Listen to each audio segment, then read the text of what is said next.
Hey everyone, welcome to the Game Week 2 review video. I'm going to be going through how my team performed in Game Week 2 for Serie A Fantasy.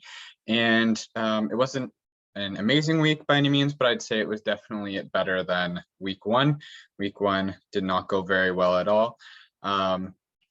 And this week I scored 10 points above the average, which did give me a little boost in the standings, which was nice. We're going to go over how each player did, how some other players did around the league, and maybe a couple tidbits into what I'm looking forward to, but that might be more in either a bonus video, which I might do again this week, or in the preview for Game Week 3 after the international break. Also, if you haven't seen it, I did release a video on using chips. Maybe I'll get back into that a bit in the end, but that's something you should definitely check out. Anyway, diving right in. And it was a week that was a perfect example as to why you buy cheap keepers, even if they don't play on teams that may be likely to get you clean sheets. If you watch this game, you're in for a treat, and there's probably a player that in this game that you would have liked more than to have. But anyway, I started Zoet as my keeper, going over last week again. Cragno suffered an injury. I was going to have Zoet starting anyway, but anyway, he was in. And if you saw, Zoet plays for Spezia, who got crushed 6-1, but scored more points than probably the Lazio keeper. I didn't actually check how many points he got, but even just allowing that one goal. Why? Because Zoet stopped a pen, which was huge. Penalty saves are the best way of getting points for keepers, and it's obviously very unlikely that that happens normally. But despite letting in 6 goals, which adds -3 to the points tally, just as a heads up, because every 2 goals is -1, Zoet was still able to get almost the amount of points that a keeper would if they were to get a clean sheet. So it just goes to show that buying cheap keepers, Zoet is a $4 million keeper, which is the cheapest it gets. That can still really pay off. So I was really happy to see that. When I saw the score, I was like, oh no, here we go. This is exactly what you don't want when you get these keepers, is a complete blowout. But that penalty save went a long way. So I was really happy to see that from Zoet. Happy that he's in my team still. I'm really liking my defense right now. It kind of just alternated what people that didn't get a clean sheet last time got a clean sheet this time. Karsdorp, anyway, he did end up starting my squad. The Ronaldo transfer happened, so I just threw him on the bench, which was fine.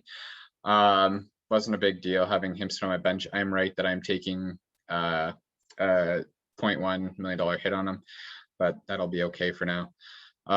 Anyway, Karsdorp gets the clean sheet in the 4-0 win for Roma. If you owned Virtu in that game, you were having happy days. Apparently, I think he got the most points this game week of anyone. I don't know if it was him or Immobile. I forget who got the most overall, but he was one of the top. Actually, no, I think Immobile got the highest score, but Virtu has been the one that was been brought in the most. Mela didn't get me those attacking returns, which is why I brought him in, but the clean sheet, and that's honestly for a defender, if they get you a clean sheet, you're happy. Like, that's the main way you get points with a defender, and if they get those points, you're happy. Being in Canada, it's sometimes hard to see all the games, and I wasn't able to watch this game. So I did see the highlights. I make sure I watch all of the highlight videos for every game. And all I see was Mela crossed into the box. Mela has a shot. So I am definitely keeping him on my team right now. I just see attacking returns in the future for him at the end of the day. And being on Atalanta, that's a team that can get clean sheets on a regular basis. That game just ended 0-0, which having a defender on your team that way is fine. Bastoni and Kair, both of the Milan squads got scored on. Neither of them are really someone that I'm looking for attack returns. They're just unreliable teams that generally get clean sheets, and both of these players generally play every game. It didn't work this week, but a lot of people would have been in that similar situation. It's obviously not ideal, but it's not the end of the world that those two didn't get clean sheets. And Mario Rui, after a nice 9-point week before, even though Napoli gets scored on against Genoa, Mario Rui goes and gets my first defensive attacking return of the year with an assist on one of the goals. And so that's good too. So again, like, Zoet getting points in unconventional ways for keepers. Same with Mario Rui now, adding to that tally, helping that points. tally grow. Moving on to the midfield, my transfer last week did not end up being a midfielder. Despite the Ronaldo transfer, I wanted to have some money in the bank. So I dropped Rebic from AC Milan, brought in Bandinelli, who is a 4.5 starter on Empoli. He did good in game week 1. He's not someone that I'm going to try to be relying on game week in, game week out, but the main thing is I do have that 3 million in the bank now, which makes moving a lot easier between players. And again, he's just playing the bench right now. It's not like it's costing my team going down from Rebic to Bandinelli. And as far as I know, Rebic didn't start last game either. I could be wrong. I need to double check that. But again, I don't think I made the wrong decision there at the end of the day. Going for who actually did play though, Barella seems to be Mr. Consistent, 1 assist per game. I mean, I'd take a player that I knew I was going to get an assist from every game all the time, and I do think that there's some goals in him as well. I believe Çalhanoğlu also got another assist this game, so people that owned him have had a great start to the season. But overall, Inter has been scoring a decent amount of goals. What was the final? They scored 3 more goals. So they have 7 goals in 2 games now, so they're a team to definitely own players for. As I don't see them slowing down too much with that goals tally per game. Paslic unfortunately didn't get another assist this week, but with the Atalanta clean sheet, I get that extra point on Paslic, which is fine. 3 points, not ideal for a midfielder, but not the worst either. And he's been starting, so I'm going to stick with him for now, I believe. Chiesa, I'm starting to think just hasn't been fit to start the season. Maybe they gave him a bit of a break after the Euro. And now he's kind of working his way back up there. I was right with his starting the second game after coming off the bench in the first game. And when I looked at these highlights, I was really confused because all I saw is a really nice attack by Chiesa, really nice shot by Chiesa. And he seemed to be the only one generating offense for Juventus. Another awful, like disappointing performance for Juventus, other than it looked like Chiesa's performance.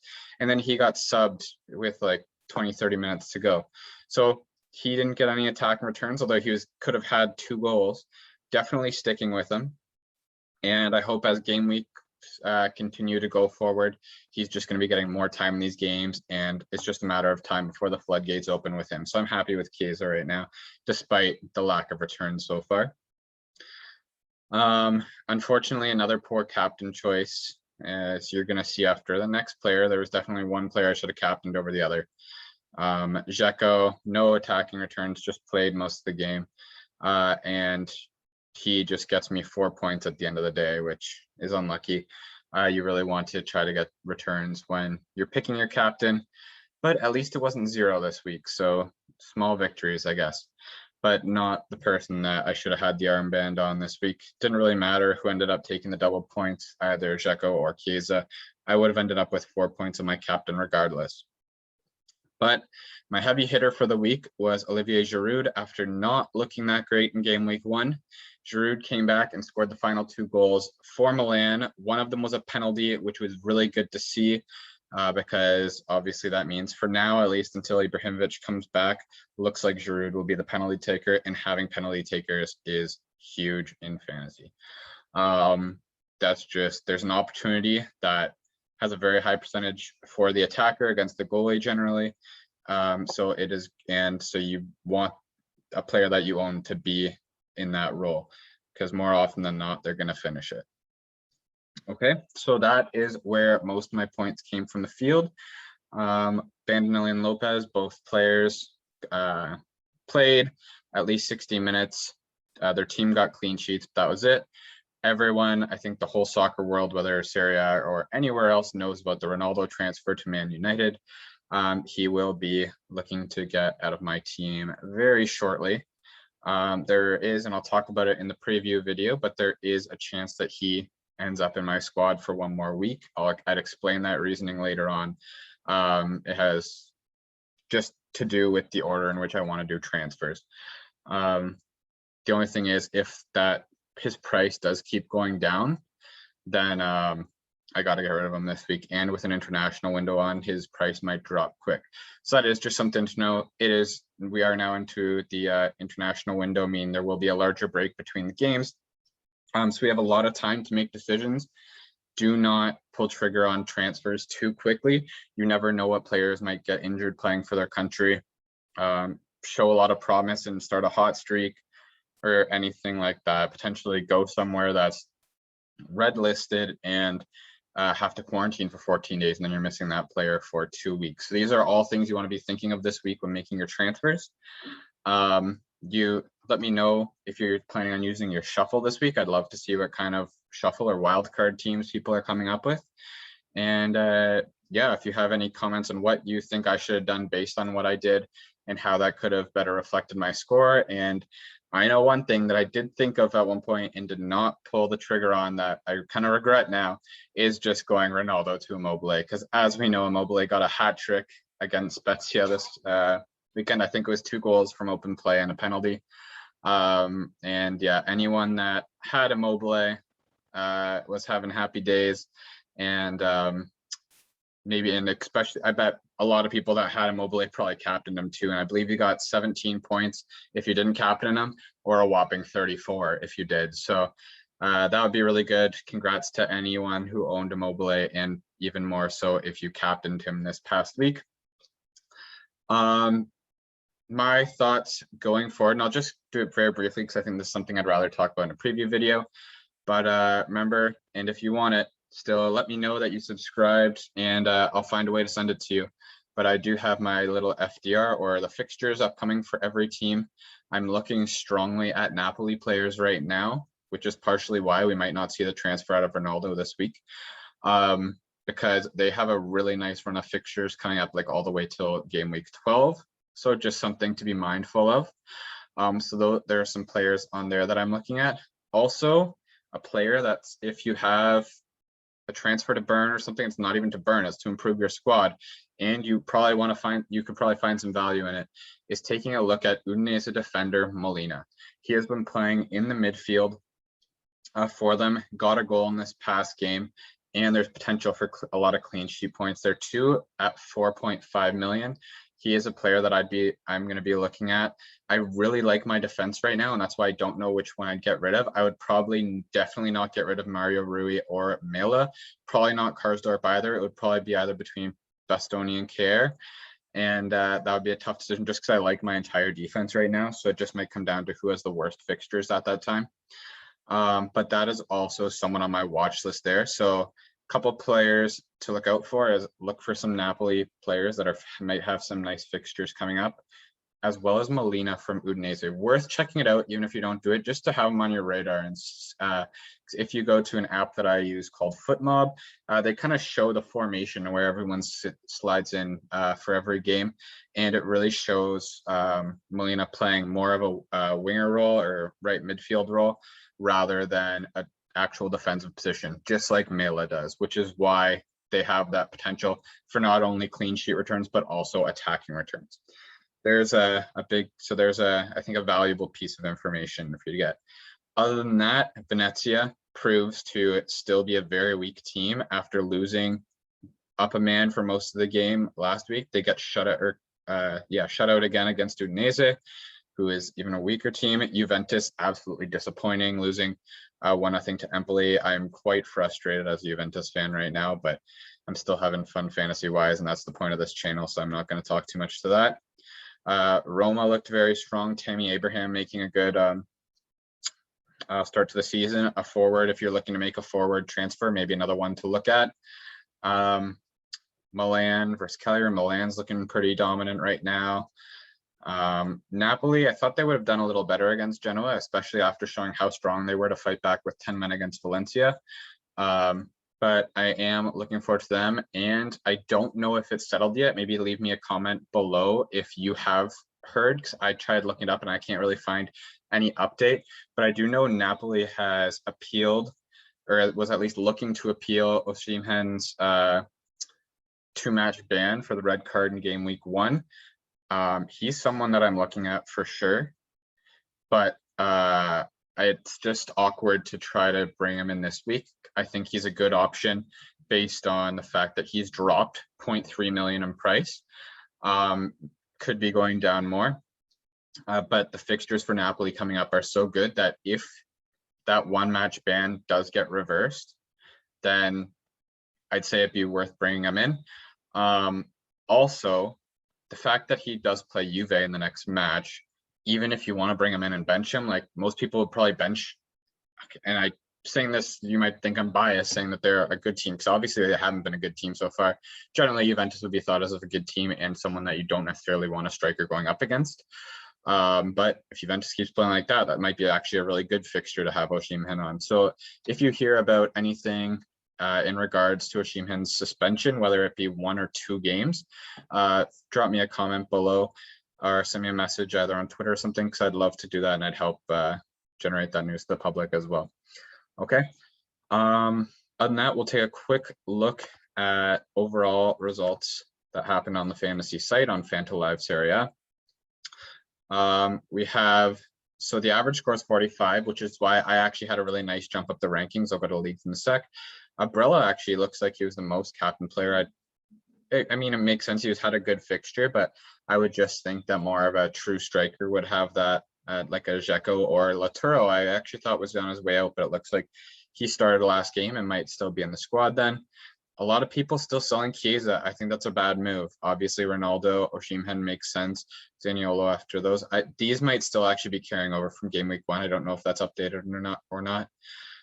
Immobile, yeah, so I was right. Immobile, top player with 17 points on the hat trick. That makes sense. And I know Vertu had a good game for Roma as well. So here, yeah. Oh, wait, Pellegrini got 18, 19 for Luis Alberto. So there were some people that did better than Immobile. That's confusing. Maybe that has to do with bonus points, actually. Maybe that had to do with the bonus point system. Anyway, lots of good options there. Oh, sorry. I think this means cumulatively through week 1 and 2. That's why. I think for a single week, Immobile might have had the best score. To be truly honest, I'm not completely sure about that. Okay, and we'll quickly go to leagues. So overall, I was above 5,000 before. I am now about 3.5K. So I almost, I increased probably by about 1.7K spots in a positive direction. So that's a check mark for the week, which is good. I actually still dropped 2 spots. We have a really competitive league here, some great managers in it. And yeah, and then these are just 2 other leagues that I'm in. I believe this one's the pink table, which I've talked about in previous videos. I believe they have now closed their league after 2 game weeks. So I don't think that's an option to join that anymore. But yeah, as far as these do, let me know what position now you're in. If you have any plans that you're doing, I mean, keep your cards close. I respect that as well. But I just enjoy the dialogue with people. I know in my last preview video when I was said that I'm keeping Ronaldo for this week, some people questioned it. I said my point of view and some people understood, some people just still disagreed, and that's fine as well. I totally understand that. But yeah, I really enjoy the dialogue with the people enjoying this. Let me know if you're enjoying it. Tell your friends to play the league as well as subscribe to the channel. I would really appreciate that. That helps me continue going and growing, and hopefully it reaches more eyes, because that first video seemed to skyrocket, but it has gone down a little bit from there. So let's try to get this momentum going again. And yeah, so please like and subscribe to this video. I hope that you're enjoying the content, and yeah, let me know if there's any other special videos you want to see. I do have a couple in mind that I do intend on doing, so do that later. Last thing, if you want, there's the chip video for this where I explain how to use the shuffle, all in, and double captain chip, the best times to use them and what they're all about. Some people might not even have noticed them yet, so do take a look at that as well. I will make sure it's on the end screen for this video. Okay, take care and have a good day.